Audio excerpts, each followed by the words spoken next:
Why is the issue of appointing judges and the two system of choosing them in the headlines? Over the appointment of judges to the higher judiciary, the Supreme Court and the centre cannot agree. The government has emphasized the necessity for a National Judicial Appointment Commission in recent weeks, which has led the Supreme Court to defend the current Collegium structure. Now let's talk about how this debate was actually triggered. So the Union Minister for Law and Justice Kiren Rijiju reopened the discussion by saying that the Collegium system of nominations is opaque and needs to be re-evaluated. Later on, Vice President and Rajya Sabha Chairman Jagdeep Dhankar said in the Parliament that it was never too late to ponder on the NJAC. According to him, the Supreme Court's 2015 decision to invalidate the NJAC Act was a serious compromise between legislative sovereignty and respect for the mandate of people. Rijiju reiterated his plea for the revision of the Collegium system and connected the significant backlog of court cases to judge vacancies. He blamed the Collegium system and said that a new system of appointment was the only way to fix this particular problem.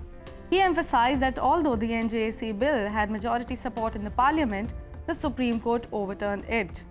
He also claimed that the Collegium system, which is now in place for appointing judges, did not adequately represent views of the general people and the House. Following Dhankar's comments, the top court declared, without naming any individual, that it is ultimate arbiter of law under the constitutional framework and that, under current legislation, the government had to appoint any names reiterated by the Collegium. Now, Justice S.K. Kaul presided over a 3-judge panel that also instructed Attorney General R. Venkataramani to tell union ministers who are criticizing this particular Collegium system to keep their mouths shut. Now we know that according to the Collegium system, recommendations for judge appointments and transfers come from the Chief Justice of India and the other 4 senior-most Supreme Court judges. The current Chief Justice and the 2 most senior justices of the High Court meanwhile serve as its leaders.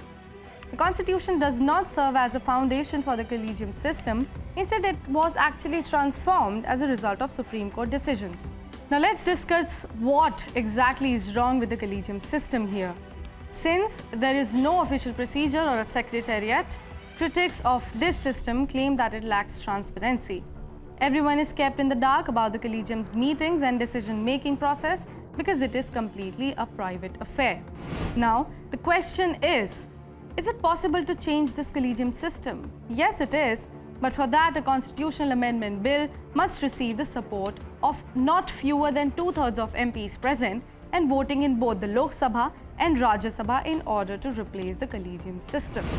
Additionally, it must be approved by the legislators of at least half the states. Now, some members of the opposition think that the centre's recent criticism of the Collegium system may be a sign of their intention to reintroduce the NJAC through a new bill. But the Congress leader said that they are not going to support the bill if it were to be reintroduced. RJD also declared that it would not support any NJAC that did not have caste or community representation. The DMK questioned the intentions of the government at the same time.